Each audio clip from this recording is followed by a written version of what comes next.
Hello everyone, Radhe Radhe, good morning, जय श्री कृष्णा। कैसे हैं आप सभी लोग और कैसे चल रही है आप सबकी पढ़ाई।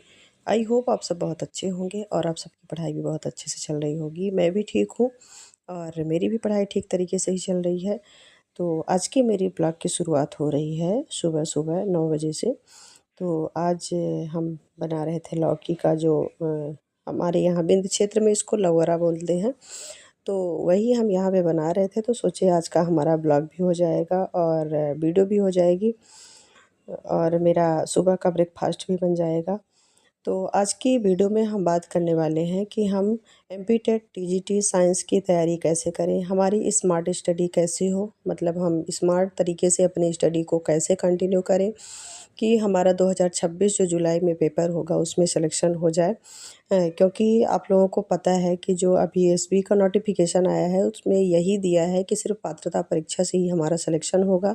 तो कहीं ना कहीं हमें एक स्मार्ट स्टडी करना पड़ेगा, हार्ड वर्क करना पड़ेगा, तभी हमारा सिलेक्शन संभव हो सकता है। तो आज हम इन्हीं सब के बारे में बात करेंगे और बेस्ट बुक कौन सी होगी या किस बुक से हम पढ़ें इसको भी बताएंगे, रिवीजन कैसे करें और उसका प्रैक्टिस सेट क्या रहना चाहिए, हम प्रैक्टिस सेट कैसे कवर करें।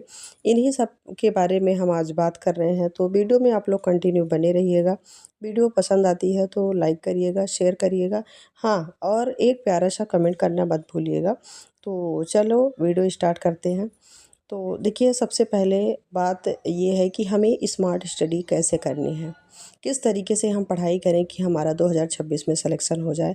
तो सबसे पहले आप लोग अपना एक टाइम मैनेजमेंट करिए, मतलब फिक्स करिए कि हमें इतने टाइम ये चीज़ पढ़ना है। और सबसे बड़ी बात ये है कि आप सुबह के 4 बजे या 5 बजे सुबह जग के पढ़िए, क्योंकि जो सुबह का टाइम रहता है ना वो बहुत ही अच्छा रहता है। चाहे आप दिन में 5 से 6 घंटे पढ़ लीजिए, चाहे सुबह के टाइम आप सिर्फ 1 घंटे पढ़िए, आपको बेनिफिट उतना ही मिलने वाला है, रिजल्ट उसका उतना ही आने वाला है।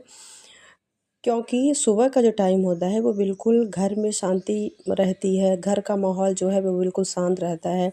आप रात भर सोए रहते हो तो आपकी माइंड भी बिल्कुल पीस रहती है, मतलब कहीं न कहीं आपके मन में भी बहुत ज़्यादा शांति रहती है, माहौल में घर में बहुत ज़्यादा शांति रहती है। तो जो आप पढ़ते हो तो उसका 90% आपके माइंड में कवर अप होता है। लेकिन जब वही चीज़ आप दिन में पढ़ते हो तो दिन में शोर-शराबा इधर-उधर, फिर किसी दिन आपका माइंड सेटअप सही है, किसी दिन नहीं है, किसी दिन कोई टेंशन, किसी दिन कोई टेंशन है। तो आप ना जब दिन में पढ़ते हो तो कहीं न कहीं आपका जो माइंड है वो बिल्कुल पीसफुल नहीं रहता है, थोड़ा-सा मन इधर-उधर भटकता है। तो मैं ये कहूँगी सभी एस्पिरेंट्स को कि अगर आप पढ़ते हो तो पढ़ने का तरीका अपनाओ सुबह 4 बजे से। 4 से नहीं भी जग पाते हो तो 5 से 6, साढ़े 6, एक ही 1.5 घंटे पढ़ो, लेकिन सुबह का टाइम ना आपके लिए बहुत ज़्यादा बेनिफिशियल होने वाला है। तो सबसे पहले ये था कि हमारी स्मार्ट स्टडी कैसे होनी चाहिए।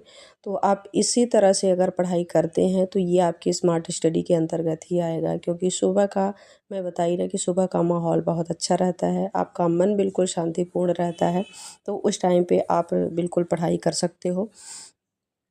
फिर आप दिन में क्या करो, जैसे आपने सुबह-सुबह अपना पढ़ लिया, 1 डेढ़ 2 घंटे जितना भी टाइम मिला उसको पढ़ लिया। फिर आप दिन में जो भी काम कर रहे हैं उस टाइम पे उसका रिवीजन करिए। मतलब उसी चीज़ को आप रिवाइज़ करिए, तो जब रिवीजन करेंगे ना तो वो भी आपके लिए अच्छा होगा और आपका पूरा रिवीजन भी हो जाएगा और पढ़ाई भी बहुत अच्छे से हो जाएगी।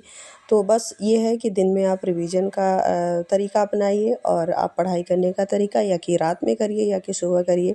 जैसे बहुत सारे एस्पिरेंट्स ऐसे होते हैं जो रात में पसंद करते हैं पढ़ना, बहुत सारे एस्पिरेंट ऐसे होते हैं जो सुबह उठकर पढ़ना पसंद करते हैं। ये अ, हर लोगों की ना डिफरेंस टाइप की वो होती है कि हमें कब पढ़ना है और कब उनका मन लगता है, कब अच्छा लगता है, तो वो अपने अकॉर्डिंग पढ़ते हैं।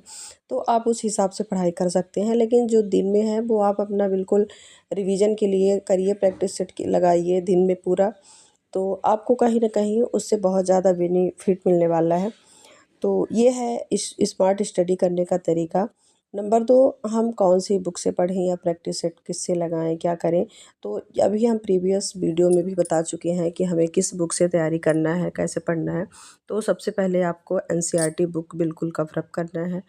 फुल आपको स्टडी डीपली स्टडी करना है 9 और 10th की।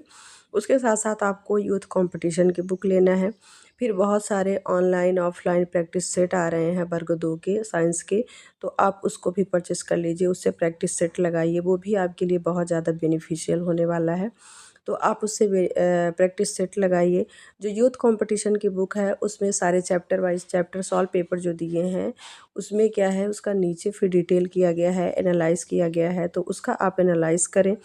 आप उसका शॉर्ट नोट बनाएं, भले वो सॉल्व पेपर है लेकिन उसका आप शॉर्ट नोट बनाएं, उससे भी क्वेश्चन बहुत आते हैं। देखिए हमें ये डाउट रहता है कि हम पढ़ तो रहे हैं, इससे क्वेश्चन आते हैं कि नहीं आते, लेकिन ऐसा नहीं है, उसी से क्वेश्चन आते हैं। बस ये है कि थोड़ा सा जो क्वेश्चन का लेवल है वो ज़्यादा कर देता है, घुमा देता है, इधर उधर कर देता है, बाकी ऑल टू ऑल क्वेश्चन उसी से रहते हैं, एनसीईआरटी बेस पे ही रहते हैं। तो इस तरह से अगर आप अपनी तैयारी को करते हैं तो आई होप कि आपका सिलेक्शन भी होगा। तो आज के लिए बस इतना ही, फिर मिलेंगे हम आप